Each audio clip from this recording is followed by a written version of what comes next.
Welcome to the Deep Dive. You've sent us some really fascinating material today. We have indeed. Our job, like always, is to dig into these sources you provide and pull out the key insights. Exactly. We want to give you that deep understanding without you having to, wade through everything yourself. And this time, it's a collection focused on a starship crew in the Delta Quadrant.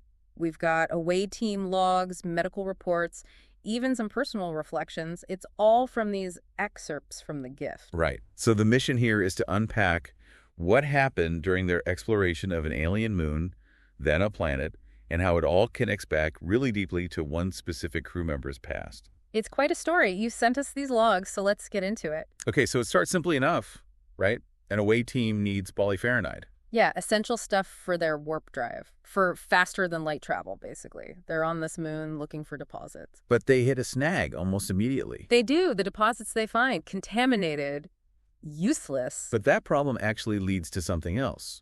Tuvok, the Vulcan security chief, he starts investigating. Right. He notices signs of recent visitors, and then he finds this circle of stones with markings. Cyclic markings, a spiral in lines. Hmm? And for Commander Chakotay, the first officer, it's instant recognition. Yeah, like a jolt. He flashes back to being a kid in a Central American jungle. He saw the exact same symbol carved on wood. Wow. So not just similar, but identical. Identical. And he remembers his father, Kolopak, right there with him. And Kolopak explained the symbol. He did. Called it a shamozi, said it was an ancient symbol of his ancestors, the rubber tree people, a blessing, a healing symbol. So this connection is immediate, personal, deeply tied to his heritage. Absolutely. And you can see in the memory, his father had this immense respect for those traditions, for the descendants of those people. But young Chakotay, not so much. No, he was skeptical. Science versus myth. His first reaction seeing the symbol on the moon is almost mundane. Maybe it was just a blessing someone left for their campfire. That contrast is interesting. Okay, so the scene shifts. Sick bay. Right. Ensign Wildman, she's pregnant, having a tough time, leg pain. And the EMH, the emergency medical hologram, well, he's not exactly overflowing with sympathy. No. His response is basically, suck it up. That's just the way it is. Yeah. Pure logic, zero empathy at this point. Which really highlights his nature as a program, not a person. Exactly. Keese, who works with him, she wishes he could understand vulnerability, feel something. And his reply? I don't have a life, I have a program. It's blunt, but it really sets something up for later, doesn't it? Definitely foreshadowing. Okay, back to the main mystery. Chakotay talks to Captain Janeway. Yeah, he tells her about that childhood trip, how his father was searching for the origins of their tribe, this lifelong quest. And Chakotay admits he wasn't exactly thrilled about it back then. Still skeptical. Very. But now, he shows Janeway the image from the moon, compares it to the memory. It's undeniable. And this ties into the tribe's own stories. It does. The official theory, you might call it, sky spirits creating the first rubber people, leading them somewhere sacred. A creation myth, which Chakotay, again, probably views through a scientific lens. Evolution, not sky spirits. Right. But Janeway, she's practical. They detected a warp signature leaving the moon just before they arrived. Some of it was definitely there. So she decides, let's follow it. 2 birds, 1 stone, maybe. These people might have the polypharinide they need, and it's exploration, following the unknown. Standard Starfleet procedure, in a way. So they follow the signature. To a nearby planet, initial scans, no life signs. But there is a strange EM reading. High concentration? Cloaking technology, maybe. That's the suspicion. And then Torres, chief engineer, calls from the ship. Good news. Kinda. She's found huge deposits of polypharinide below the surface, just what they need. But there's always a catch, isn't there? Always. They try to transport the away team down. No dice. Why not? Localized electrical storms. Weirdly precise ones. They form right over the target coordinates every single time they try to beam down. Okay, that's not natural. Someone or something is actively stopping them. Seems like it. So, plan B, take a shuttlecraft down through the atmosphere. And does that work? Well, they launch the shuttle, start entry, and guess what forms around them? Let me guess. A storm. Bingo! A big one. It's like the planet itself is fighting back. And this triggers another memory for Chakotay. It does. Back to the jungle. A massive downpour this time. He remembers his father talking about the sky spirits again. What did Kolovac say? That the spirits honor the land, that you need to connect with nature, respect everything, even the bugs, foster that connection. And young Chakotay's reaction. Still contrary. questioning everything. Kolopak just observes, with a sort of knowing patience, that maybe the spirits chose him to be that way, to question. Interesting dynamic. And there was something else during the shuttle descent. Yeah, just for a second, Chakotay thinks he sees a face in the storm clouds. Fleeting, but unsettling. Okay, creepy. Meanwhile, back on Voyager, the EMH is having an experience. Oh yeah, Keyes finds him activated and he's sick. A hologram is sick. He gave himself a holographic Lavodian flu, sniffling, coughing, the works. Why on earth would he do that? To understand illness, to try and grasp what Ensign Wildman and other biological beings go through. It's the EMH trying to learn empathy in his own unique, programmed way. Irony is pretty thick there. A hologram with the sniffles. Right. While the real away team is fighting storms and weird planetary defenses down below. So what's happening on the surface now? Torres confirms the polypharinide is pure, really good quality, but there's another problem. The crust around it is highly reactive. Mining it safely is going to be tricky. Contamination risk again. Never easy. And then... Another echo from Chakotay's past. A bird flies overhead. A bird of prey. Looks like a hawk. And that triggers something. Yep, another memory. Him as a young man deciding to leave the tribe, rejecting the traditions. Confrontation with his father. A difficult conversation. Kolopak whining him about abandoning his heritage, about getting caught between two worlds. Powerful stuff, especially given where Chakotay is now. Literally caught between worlds, in a way. Wow. Things escalate quickly after that, don't they? They do. That same bird of prey suddenly dives down and attacks Neelix, the ship's morale officer and guide. Seriously? Attacks him? Yeah, injures his eye quite badly. They manage an emergency beam out, get him back to Voyager's sick bay just in time. Phew. Okay, so the rest of the team is still down there. Yes. And Tuvok finds something else. An elegant structure, looks like it's made of wood, very curved, almost organic. But right nearby, high-tech equipment. Wooden technology. Tradition and advancement, side by side. Exactly, suggesting a complex society hiding here. Okay, back on Voyager, Neelix is being treated. What's happening with the EMH and his flu? It's getting worse. He's genuinely uncomfortable, frustrated, complaining quite a bit. Meanwhile, Harry Kim comes up with an idea for the polypharinide decontamination using antithoron radiation. Practical solutions amidst the chaos.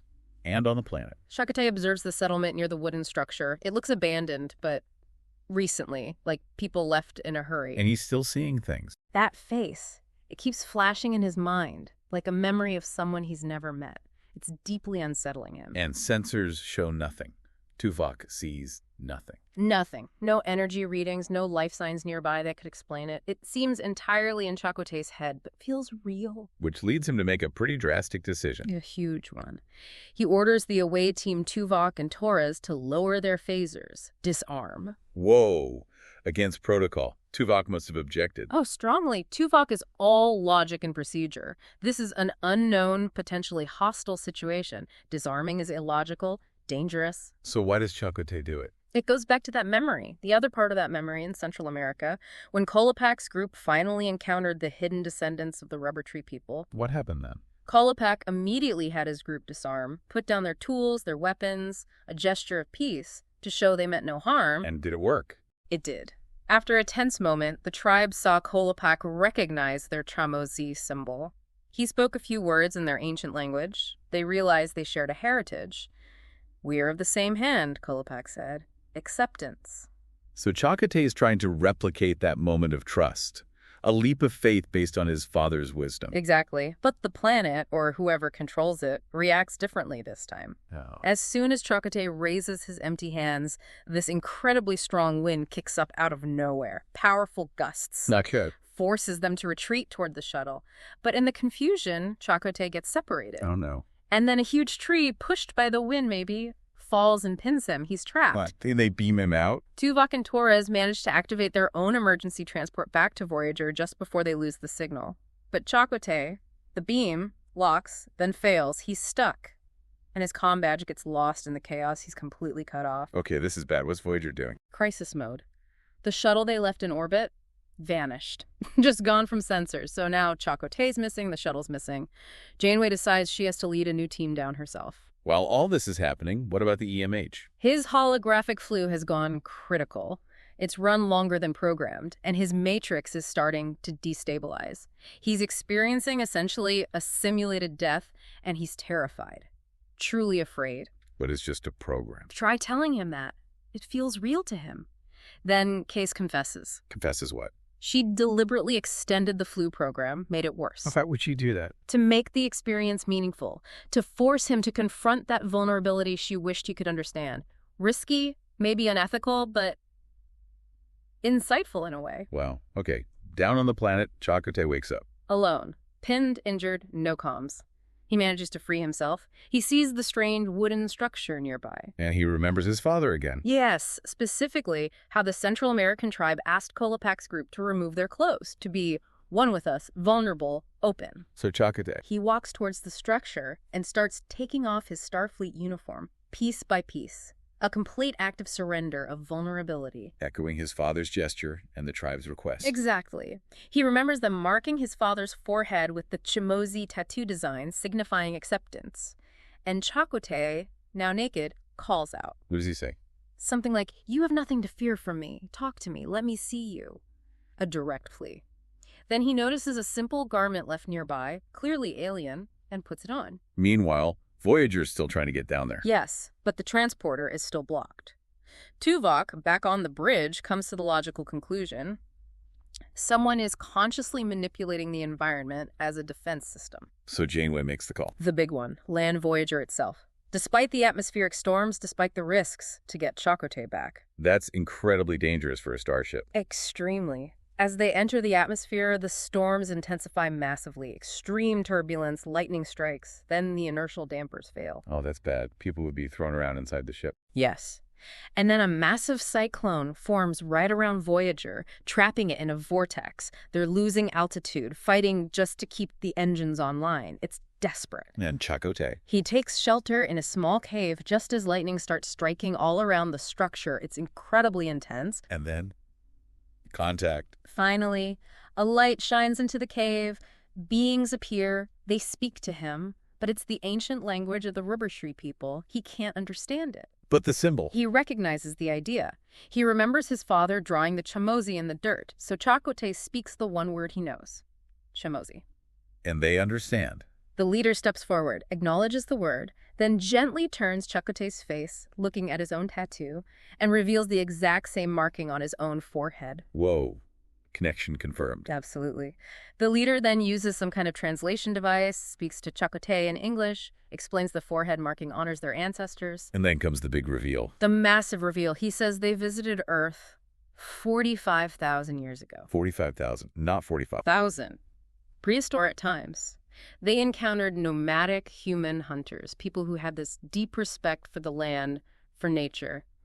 They called these humans the inheritors. Chakotay's ancestors, the Rubbertree people. It seems so.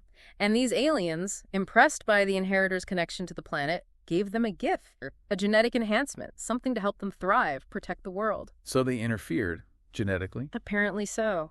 This gift allowed the inheritors to migrate, establish a civilization that grew, influenced others across Central and South America. But something went wrong. Yes. 12 generations before Chakotay's time, new people arrived. People with weapons, bringing disease. The inheritor civilization was scattered, effectively destroyed, or so it seemed. And these aliens? Yeah. They fled. Or just left. They observed the destruction, it seems, and when Voyager arrived, looking so advanced, so alien, they feared history was repeating. They thought Voyager was a threat, like the ones who destroyed the inheritors long ago. That's why they reacted so defensively. Understanding dawns. Wow. Okay, what about Voyager? Still about to crash. Just as things look absolutely dire, the ship's about to impact, the storms just stop, dissipate instantly. The aliens let them go. It seems so. Their cloaking device also deactivates. The planet's surface becomes visible. They locate the missing shuttle. They can beam Chakotay out without having to land, after all. Chakotay tells the alien leader his ship is coming. He does. And the leader, now understanding they aren't a threat, agrees to share some of their polypharinide. A gesture of goodwill. A moment of reconciliation. Definitely. Chakotay has this quiet moment, thinking about his father, their differences, maybe finally understanding him. The alien leader kneels, draws the Chimozi in the soil between them. And then the Voyager team beams down. Janeway, Tuvok, ready for anything, but Chakotay holds up a hand, tells them to lower their weapons. Another gesture of trust. Yes. And then Chakotay and the alien leader embrace. A true connection made across millennia and light years. That hawk flies overhead again in Chakotay. He seems to finally hear his father's voice, find that piece he was missing. And they beam back to Voyager. They beam back. Mission accomplished in more ways than one. So wrapping this up, this deep dive took us somewhere completely unexpected, didn't it? Absolutely. From a simple resource mission to this incredible link between a Delta Quadrant species and ancient Earth history, all centered on that Chimozi symbol and these inheritors. It really hits on themes of heritage, doesn't it? And respecting the land, the impact civilizations have on each other for good or ill. And the possibility of reconciliation, even after terrible misunderstandings and vast amounts of time. The most stunning thing has to be that revelation that these aliens directly influenced a group of ancient humans, essentially becoming part of the myths Chakotay grew up questioning. Who knew, right? That searching for basically space fuel could lead to uncovering connections that rewrite a piece of human history, linking it across the galaxy. It definitely makes you think. If human history, our myths, might have these kinds of extraterrestrial fingerprints, what other ancient stories hold kernels of forgotten truth? And maybe more profoundly, what responsibility does that place on us now? Knowing that our actions, our arrivals, can leave such lasting marks on other civilizations, for better or for worse. That's a heavy thought to end on. A lot to mull over. Indeed. Thanks again for sending these sources our way. This was a fascinating deep dive. It really was. We'll see you next time.